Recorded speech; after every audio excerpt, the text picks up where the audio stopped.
성도 여러분 안녕하십니까? 오늘 다시 한번 에스라의 나무 강단 성경 연구를 시작하겠습니다. 성경에 있는 어휘 연구입니다. 이미 수많은 40여 개의 어휘를 연구해 왔었는데요. 오늘은 또 다른 중요한 어휘 연구를 하겠습니다. 성경의 어휘 연구의 목적에 대해서는 이미 여러분 다 잘 아십니다. 단어와 본문과 신학으로 이어지는 성경적 의미, 성경적 신학을 수립하기 위한 우리의 기본 연구입니다. 오늘은 48번째 어휘 연구로서 성령이라는 어휘. 성령은 하나님의 존재의 한 부분이랄까요? 한 위격이십니다. 그분이 개체를 가지신 하나님인가, 하나님은 하나님인데 개체가 없는 하나님이신가, 이런 데 대한 의문이 꽤 오래전부터 있어 왔습니다. 지금도 있습니다. 그래서 오늘 저는 아주 단순하게 성경이 말하는 성령, 성령님의 존재가 어떤 것인지를 간단히 말씀을 드리고자 합니다. 흔히 성령을 가리키는 상징으로서 이러한 그림을 그립니다. 사도행전 2장에 보면 성령이 임할 때 불꽃처럼 이렇게 활활 타오르는 불꽃처럼 임하셨다는 말이 나옵니다. 그래서 성령을 상징으로 가리킬 때는 자주 이 불꽃으로 그리기도 하고, 또 마태복음 3장에 보면 예수님께서 침례를 받으시고 물에서 나오실 때 성령이 임하시는데 성령이 비둘기 형상으로 임하셨습니다. 그래서 또 비둘기도 성령님을 가리키는 하나의 상징물로 자주 이용되고 있습니다. 그래서 이 둘을 합쳐 가지고 불꽃, 불의 혀같이 성령이 임했다 하지 않습니까? 그래서 혀 같은 불, 그리고 비둘기 형상으로 성령을 상징합니다. 성경을 펴서 우리가 여기저기 살펴보면 성령께서 하시는 일이 있습니다. 그 일을 보면 그분이 어떤 존재인지를 우리가 가늠할 수 있습니다. 성령이 하시는 일들이에요. works. 무슨 일을 하시는지 한번 함께 살펴봅시다. 첫째, 창조에 참여하십니다. 창세기 1장 1절로 3절에 보면은 하나님께서 천지를 창조하실 때 그 상황을 묘사하고 있습니다. 태초에 하나님이 천지를 창조하시니라. 땅이 혼돈하고 공허하며 흑암이 깊음 위에 있고, 창조가 시작되기 직전의 상황 묘사입니다.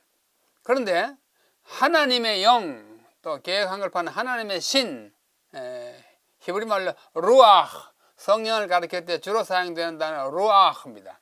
하나님의 루아흐 영은 수면 물 위에 운행하시니라.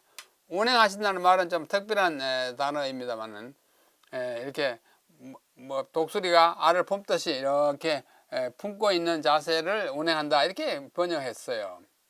하여튼 수면 위에 성령님께서 이렇게 운행하고 있는 모습입니다. 하나님이 그때 말씀하시기를 빛이 있으라 하심에 빛이 있었고, 성령님께서 여기에 참여하십니다. 천지 창조에 참여해요. 하나님께서 천지를 창조하실 때 성령님이 거기에 임재하십니다. 참여하고 있습니다. 그것이 성령님이 하시는 일 가운데 하나라고 우리는 지적하지 않을 수 없습니다. 둘째는 성령께서 하시는 일 가운데 성령이 가르치세요. teach. 여기 누가복음 12장 12절에 보면 마땅히 할 말을 성령이 곧 그때 너희에게 가르치리라 하시니라. 예수님의 말씀입니다. 성령이 너희가 군박한 처지에 있을 때 무슨 말을 해야 될지 잘 모를 때 성령이 바로 그때에 너희에게 가르치시라. teach 하는 거. teach 하는 사람은 teacher, 선생을 하잖아요. 성령님 하시는 일 가운데 하나는 가르치는 일이에요. 가르치는 선생의 일을 합니다. 교사의 일을 합니다. 이 가르치려면 어떻게 돼요? 뭐 아는 게 있어야 가르치잖아요. 그렇죠? 네, 지적인 활동입니다. 지성인의 하는 일이에요. 성령님은 막연한 어떤 존재가 아니라 가르칠 수 있는 능력의 소유자. 그렇죠? 창조하는데 참여하시는 분. 우리가 이렇게 간추릴 수 있습니다. 또 예수님이 하신 말씀 가운데 요한복음 16장에 보면 독특한 칭호와 함께 그가 하시는 일을 우리에게 말해줍니다. 보십시다. 죄를 책망하는 일을 하셔요. 그러나 내가 너희에게 실상을 말하노니 내가 떠나가는 것이 너희에게 유익이라. 예수님이 떠나가시면 성령님을 보내주신다고 말씀합니다.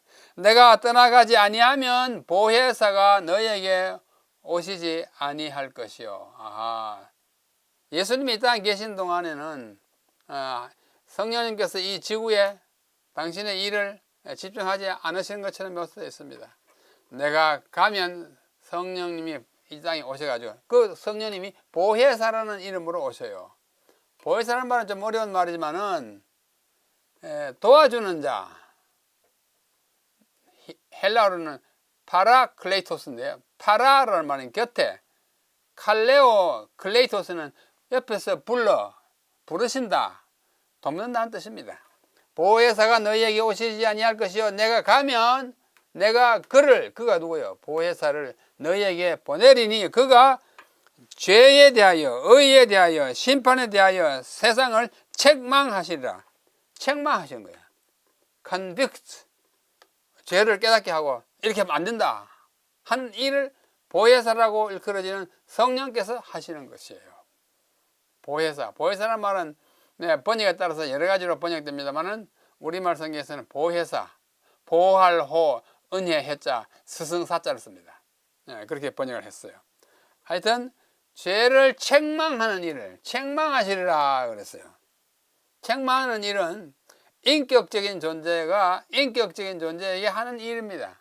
돌 보고 책망하다 안 되잖아요. 그렇죠? 또 특별한 경우를 제외하고 짐승은 사람을 책망하지 못합니다. 그렇죠? 또 아무것도 알지 못하는 지적인 존재가 아닌 천능계는 우리를 책망하지 않습니다. 성령님이 인격적인, 지적인, 영적인 그런 능력을 가지신 성령께서 우리를 책망하신다고 말씀하셨습니다. 자, 네 번째는 교회의 이 일을 지시하십니다. 다이렉트예요. 사도행전 13장에 보면은 초기 교회에 처음으로 선교사를 파송하는 일이 있습니다. 그 첫 선교사가 누구냐면 사울과 바나바. 사울은 나중에 바울로 이름이 고쳐지지 않습니까?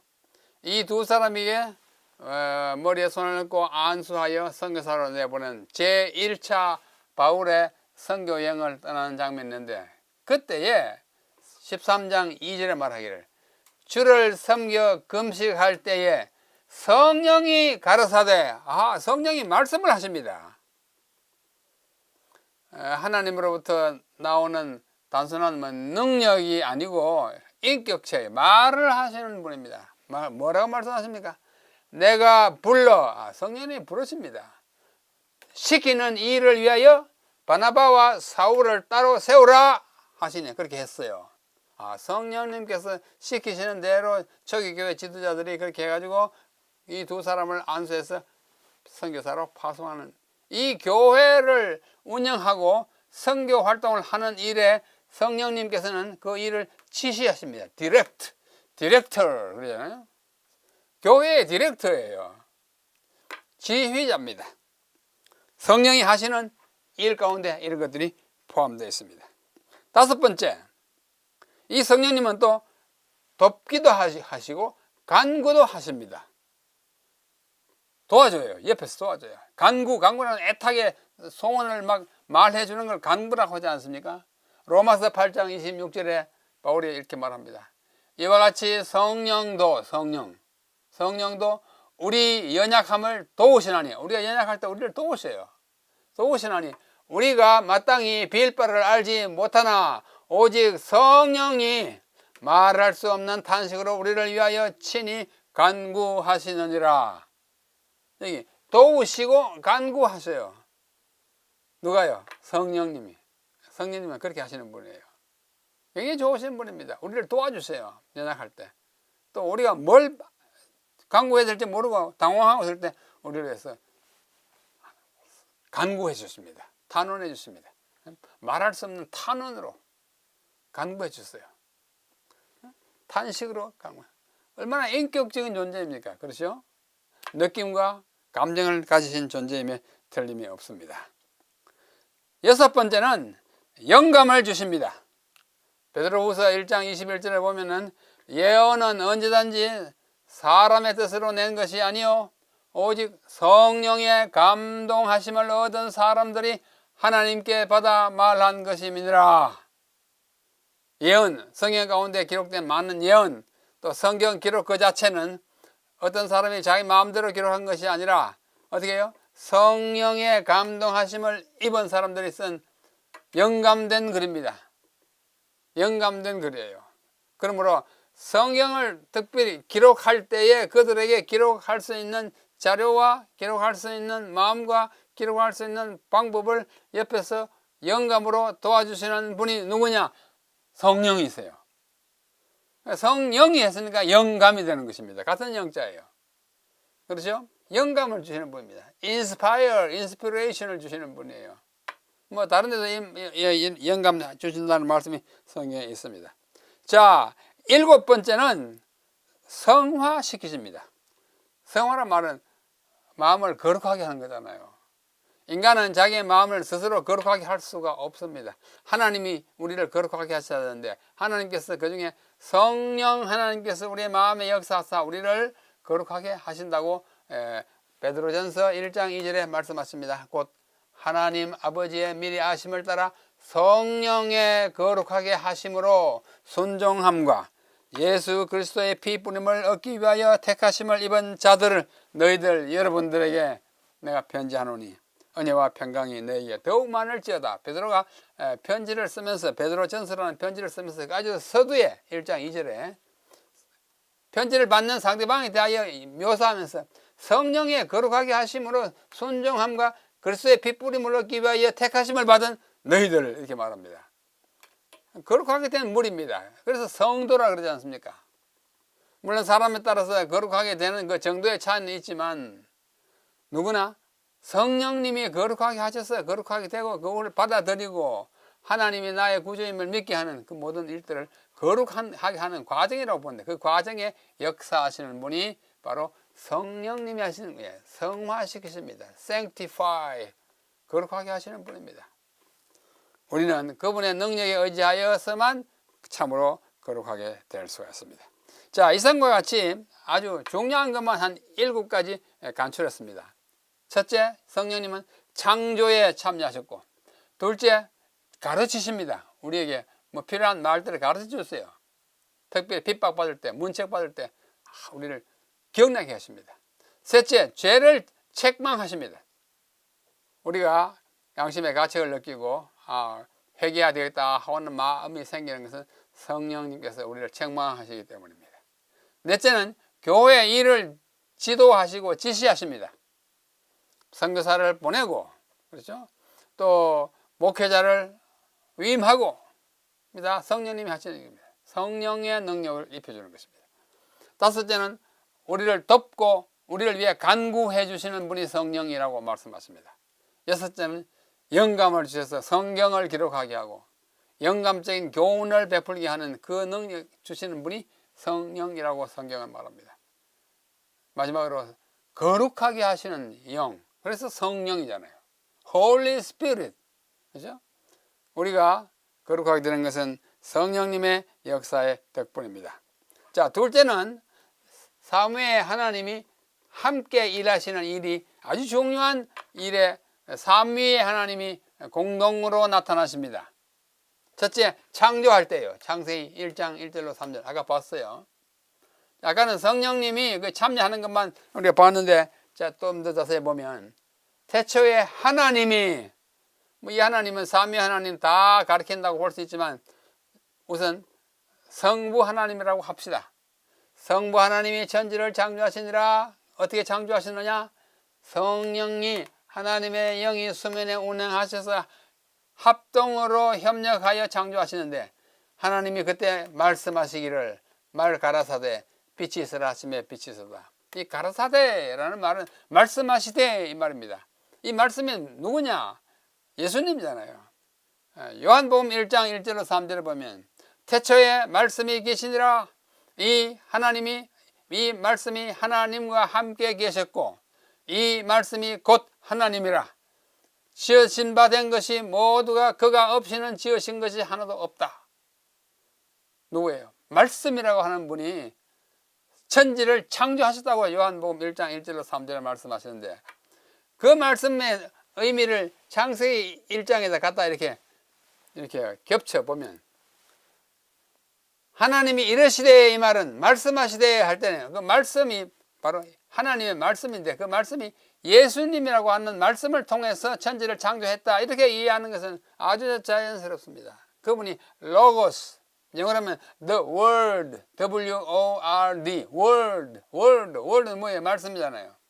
말씀하시되 빛이 있으라. 그러니까 말씀이신 그분이 천지를 창조했다, 이런 뜻으로 이해되는 것이죠. 그러므로 창조를 가리키는 창세기 1장 1절로 3절에는 아버지 하나님, 성령 하나님, 그리고 이르시되라는 말씀을 통해서 성자 하나님이 같이 역사했다 해도 과언이 아닌 것입니다. 둘째, 침례할 때, 예수님이 침례하실 때도 삼위가 다 나타나겠습니다. 요한이 예수님에게 침례를 베푸실 때 요단강 있잖아요. 요단강 있을 때 성자 예수님은 요단강에서 침례를 받으시는데, 받고 나오니까 성령님의 비둘기 형상으로 오셨죠. 또 하늘에서는 아버지가 말씀하십니다. 이는 내 사랑하는 아들이요. 아들이 하니까 말씀하시는 분 아버지죠. 내가 기뻐하는 자라. 성부 하나님은 말씀하시고, 성자 하나님은 침례를 받으시고, 성령 하나님은 비둘기로 오시는 이 침례 장면에 삼위가 공존 한꺼번에 나타나셨고, 그렇게 침례를 받으시고 공생에 들어가셔서 3년 반 동안 생애하신 다음에 하늘로 올라가시기 직전에 하신 아주 위대한 명령이 있어요. 그 명령이 뭐냐면 마태복음 28장 19절 20절입니다. 18절부터 하면, 하늘과 땅의 모든 권세를 내게 주셨으니, 19절, 그러므로 너희는 가서 모든 민족으로 제자를 삼아 아버지와 아들과 성령의 이름으로, 아버지와 아들과 성령의 이름으로 침례를 주라.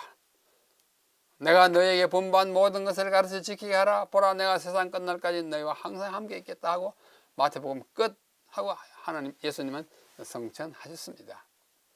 이걸 가지고 지상 명령이라 그럽니다. 지상 가장 높은 명령. 무슨 명령이에요? 만민을 가르쳐서 침례 주라는 것입니다. 그때에 성부, 성자, 성령의 이름으로, 자, 성부와 성자와 성령의 이름으로 침례를 베풀었다면 이름이 몇 개일까요? 세 개일까요? 아버지의 이름, 아들의 이름, 성이 아니에요. 이름이란 이 단어는 단수입니다. 헬라 원문에 오노마라는 이름인데 단수예요. 복수는 오노마타, 이제 오노마타가 아니에요. 아버지와 아들과 성령의 이름이 한 이름이에요. 한 이름. 일체의 하나님입니다. 삼위일체 하나님의 하나의 이름으로 침례를. 자, 우리 삼위일체에 대해서는 이미 앞에 공부한 바가 있습니다. 하여튼 침례를 베풀 때는 삼위의 하나님이 함께 일하십니다. 맞죠? 그 다음에 축복할 때 고린도후서 13장 그 마지막 부분에 주 예수 그리스도의 은혜와, 예수님의 은혜와 하나님의 사랑과 성부의 사랑과 성령의 교통하심이, 성령의 함께 하심이 너희 무리와 함께 있을지어다. 우리 축복할 때 성부와 성자와 성령을 다 언급해서 이분들의 사랑과 은혜와 교통하심이 너희들과 항상 함께 있기를 바란다 하는 이 축복의 기원에 삼위의 하나님이 함께 언급되므로 함께 일하십니다. 참 위대한 복음이에요. 창조 때에 함께 하시고 침례 때에 함께 하시고 또 뭐예요? 축복할 때 함께 하시는 삼위의 하나님을 우리가 볼 수 있습니다. 그러므로 성부와 성자께서 인격적 존재이셨듯이 마지막 한 분 더 성령님도 인격적 존재, 성부와 성자와 비등한 같은 능력의 신성의 소유자인 하나님으로 보는 것이 논리적으로 가장 합당한 것입니다. 그런데 성경에 보면 이 성령님을 가리키는 칭호가 여러 가지로 나타나요. 보십시다. 생명의 성령이라, the spirit of life. 생명의 성령. 그럼 무슨 뜻일까요? 생명을 가진 성령, 생명력이 있는 성령, 생명을 주시는 성령, 뭐 그런 의미입니다. 생명의 성령이라 참 굉장한 타이틀입니다. 또 진리의 성령, Spirit of Truth. 그분이 진실하시고 진리를 가르쳐 주시고 진리의 근원이 되시는 성령님이시다 그거예요. 굉장하죠? 또 사랑을 가르칠 때 성령의 사랑, Love of the Spirit. 성령님이 사랑을 가지신 분이에요. 막연한 존재가 아니에요. 어떤 뭐 능력이나 뭐 안개 같은 존재가 아니고 사랑하시는 존재예요. 또 하나님의 영 또는 신이라고 해요. Spirit of God. 하나님의 성령이에요. 하나님과 함께 하시는 성령입니다. 하나님의 성령, Holy Spirit of God. 여기는 홀리가 없지만 여기는 홀리가 넣었어요. 예, 로마서, 에베소, 고린도, 예, 또 하나님의 영이라는 말도 있고, 또 예수 그리스도의 성령 또는 그리스도의 성령이라고 했어요. 하나님의 성령도 되고 그리스도의 성령도 됩니다. 성부의 성령도 되고 성자의 성령도 돼요. 예. 세 분이 각각 분리해 각각 뭐 행동하시는 것이 아니라 하나로 행동하시는 그러한 하나님이신 것을 우리에게 분명히 가르쳐주고 있습니다. 또 아까 보았지만 성령님이 또 하나의 칭호가 있는데 그것이 보혜사입니다. 어떤 성경은 comforter, 위로자라고 했고, 어떤 성경은 영어 성경은 helper라고 했어요. 돕는 자, 파라클레이토스, 돕는 자, 뭐 그렇게 이러한 칭호들을 가진 존재가 성령님이세요. 참 좋은 분이에요. 근데 이 성령이 세상을 향하여 가지는 그가 수행하는 사명이 있는데 미션 몇 개만 소개하면 다음과 같습니다. 첫째, 우리로 하여금 죄를 깨닫게 합니다. 그리스도의 의를 받아들이게 합니다. 심판에 대하여 경고합니다. 이 세 가지를 한꺼번에 담고 있는 성경 구절이 요한복음 16장 8절이에요. 그가 보혜사가 성령이 와서 죄에 대하여, 의에 대하여, 심판에 대하여 세상을 책망하시라. 죄에 대하여 책망한다면 깨닫게 하는 것이고, 의에 대하여는 말은 의를 받아들이게 하는 것이고, 심판에 대하여 책망하는 것은 경고하는 것이에요. 성령이 하시는 일입니다. 굉장히 큰 일을 하세요. 그냥 뭐 어떤 능력이 아니에요. 바람 같은 존재가 아니에요. 넷째는 거듭나게 또는 중생하게 하고 새 생명을 준다고 말씀합니다. 요한복음 3장 5절 니고데모와의 대화 가운데 사람이 물과 성령으로 나지 아니하면 하나님 나라에 들어갈 수 없다. 아, 성령으로 거듭날 때 성령이 역사하는구나. 성령의 중생의 능력을 우리는 입어야 한다고 말씀하십니다. 또 다섯 번째는 그리스도를 주님으로 받아들이게 합니다. 성령으로 아니하고는 누구든지 예수를 주시라 할 수 없는, 우리가 예수를 믿고 고백하고 회개하고 심려받고 그리스도의 삶을 사는 것은 성령님이 우리에게 감동을 주시기 때문이에요. 세상적인 욕망 가지고는 예수를 믿게 되지 않습니다. 성령님이 역사하는 것이면 틀림없습니다. 이와 같은 일을 세상이라는 것은 세상에 사는 사람들을 향하여 하시는 성령의 역사입니다. 또 그 중에 신자들을 위한 사명을 또 특별히 우리가 꼬집어내면 몇 가지 볼 수 있어요. 첫째, 신자들을 돕습니다. 도와요. assist. 신자들을 돕습니다. 특별히 보혜사, 파라클레이토스입니다. 헬라어로. 이것을 딱 한마디로 번역하기가 힘들어가지고 영어 성경 번역본들은 여러 단어를 사용합니다. 여기 킹 제임스 버전은 comforter, 위로자라고 했고, 뉴 킹 제임스 버전은 helper, 돕는 이라고 그랬고, 또 Revised Standard Version, New International Version 이런 것들은 Counselor, 상담자라 이렇게 하고, 또 어떤 번역은 Mediator, 중개자, Advocate, 변호자, 파라클리트는 파라클레토스를 그대로 영어로 쓴 것입니다. 조력자 등등으로 번역을 할 만큼 파라클레토스는 이 모든 것들을 함축하는 좀 포괄적인 의미로 우리를 도와주시는 분이에요. 둘째, 그리스도에 관한 진리를 일깨워줍니다. 그래서 그분이 칭호 가운데 진리의 성령, 진리를 일깨워주는 성이에요. 내가 너에게 말한 모든 것을 생각나게, 기억나게 가르쳐주는 거예요. 모든 진리 가운데로 인도하신다. 아하, 그거 보십시오. 자꾸 우리를 진리를 깨닫게 합니다. 올바른 진리를 깨닫게 인도함을 받는 것은 성령님의 역사의 덕분입니다. 세 번째는 그리스도를 임재하게 합니다. 임재하게. 그리스도의 대리자로서 신자와 함께 합니다. 자, 아까 여기 요한복음 14장에 보면 그런 말씀이 많이 나오죠. 내가 가면 그를 너희에게 보내리라. 16장 7절. 요한복음 14장에서는 다른 보혜사를 너희에게 주어 영원토록 너희가 그리스도 대신해서 우리에게 와서 계시는 하나님, 그분이 성령이에요. 그리스도의 임재를 대신해서 하시는 것입니다. 또 교회 활동을 지시합니다. 그리스도의 대행자로서 교회를 지도합니다. 교회가 그의 지도를 받습니다. 아까 본 대로 사도행전 13장에 안수하여 전도하러 보내는 일과, 그 다음에 16장에 보면 보혜사가 와서 활동하는 일, 또 예루살렘 총회 사도행전 15장에 보면 많은 토의를 거친 다음에 그 당시에 의장, 초기 교회 의장이 야고보인데, 야고보가 나중에 결론적으로 말합니다. 성령과 우리는 이 요긴한 것들 외에 새로운 이방 신자들에게 더 무거운 짐을 가하지 않기로 하는 것이 합당한 줄 알고 결정한다 하고 선포합니다. 누가요? 성령과 우리는, 그들이 하는 일이 성령과 함께 한다는 사실을 초기 교회를 지도한 영이 성령님이십니다. 또 교회에 특별한 은사를 주십니다. 이스라엘을 구출하고 인도할 능력을 주시고, 또 예언을 하게 하고, 또 방언을 하게 하고, 각양한 은사를 주시고, 또 열매, 갈라디아 5장 20일 열매도 유명했습니다. 오직 성령의 열매는 사랑과 희락과 화평과 오래 참음과, 그 다음 뭐야? 자비와 양성과 충성과 온유와 절제니, 이 9가지 성령의 열매예요. 성령이 함께 할 때 우리에게 삶의 열매로 맺어지는 것이 성령의 열매예요. 특별한 은사를 주시죠. 신자들의 마음을 채워줍니다. 성령으로 충만하게 합니다.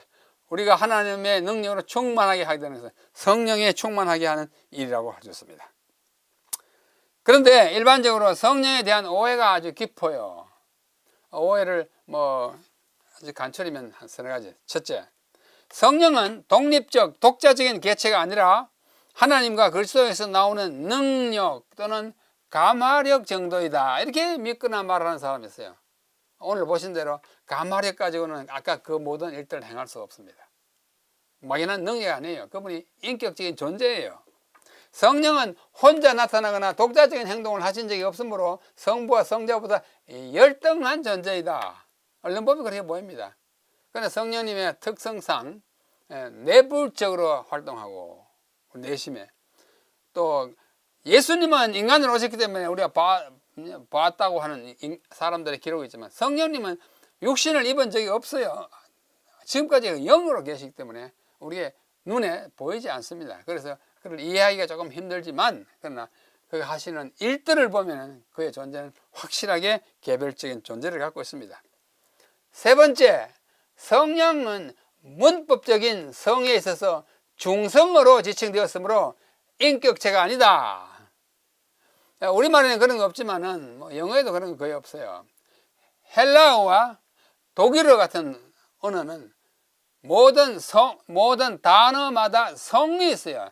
남성으로 된 단어도 있고 여성으로 된 단어도 있고 중성으로 된 단어가 있는데, 일반적으로 하면 자연적인 성의 단어도 그 성입니다. 남자 그러면 남자가 남성이에요. 또 여자 그러면 여자가 또 문법적인 성도 여성이에요. 그리고 바람이라든지 물건을 할 때는 어떤데 중성이에요. 근데 헬라어에 성령 할 때 영이 푸뉴마예요. 푸뉴마가 문법적인 성어로 중성입니다. 토퍼뉴마예요. 그러므로 영이라는 단어가 중성이니 성령님도 중성이나 뭐 사물이거나 뭐 인격 존재가 아니다 해서 그렇게 하면 안 됩니다. 단어의 성이 중성이라고 해가지고 그것을 가리키는 그 존재가 중성이라는 뜻이 아니에요. 단어의 성일 따릅니다. 오해하지 않기를 바랍니다.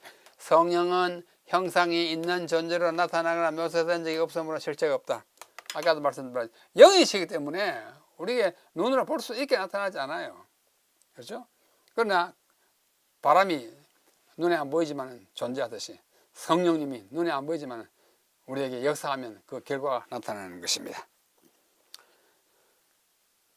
근데 여기 특별히 성령을 근심하게 하지 말자라는 말씀을 제가 제목을 잡았습니다. 로마서 8장 26절을 보면 이와 같이 성령도 아까 읽은 말씀이에요. 우리의 연약함을 도우시고 또 성령이 말할 수 없는 탄식으로 우리를 위하여 친히 간구하여. 이분이 탄식하시는 분이에요. 왜? 우리를 위해서. 굉장한 그 농도 깊은 감정을 가지신 분이에요. 우리가 잘못하면 그분이 막 탄식하셔요. 특별히 에베소 4장에 보십시오. 하나님의 성령을 근심하게 하지 말라.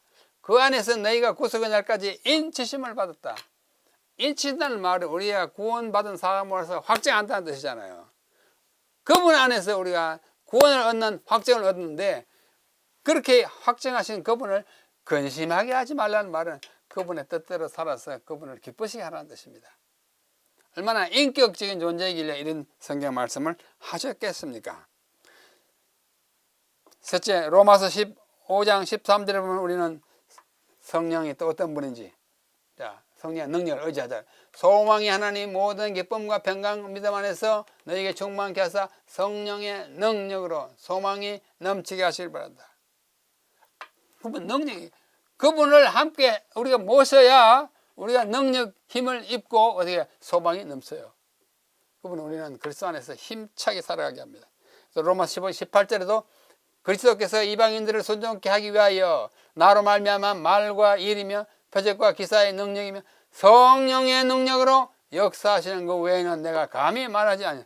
성령이 역사하십니다. 일하십니다. 역사한다는 말, 일한다는 말이에요. 우리의 생애에, 우리의 마음속에 성령이 역사하시는 것입니다.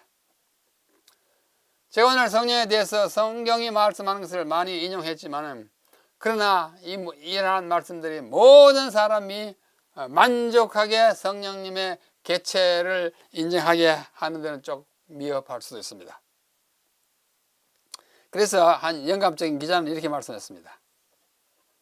성령의 본질은 여전히 오묘해요. 오묘, 미스터리. 사람들은 성령을 설명할 수 없는데 이는 주께서 인간들에게 성령을 나타내 보이지 않으셨어요. 육 아니기 때문에 육으로 나타나지 않으셨어요. 사람들은 공상적인 견해를 가지고 성경절을 모아 거기에 인간적인 해석을 가할지 모르지만 그러한 견해를 받아들인다고 하여 교회가 튼튼해지지는 않는다. 문법적인 성의가 뜻하 나타나지 않아서 실제적인 존재가 아니다 이렇게 해가지고는 교회에 힘을 주지 않는다고요. 인간이 이해하기에는 너무나 깊은 이러한 오묘에 관해서는 침묵이 큽니다. 잘 모를 때는 정말 깊다, 깊으신 의미, 그 존재 우리가 좀 겸손하게 기다리는 것이, 침묵하는 것이 아름답다고 말씀하십니다. 자, 오늘의 결론입니다. 요약하면 결론을 영원하신 성령 하나님은 창조, 성육신, 구속 사업에 있어서 성부와 성자와 더불어 함께 활동하십니다. 둘째, 그분은 성경 기자들에게 영감을 주십니다. 셋째, 그분은 그리스도의 생애에 능력을 충만케 하셨습니다. 예수님도 그분의 능력에 의지해서 일을 했어요.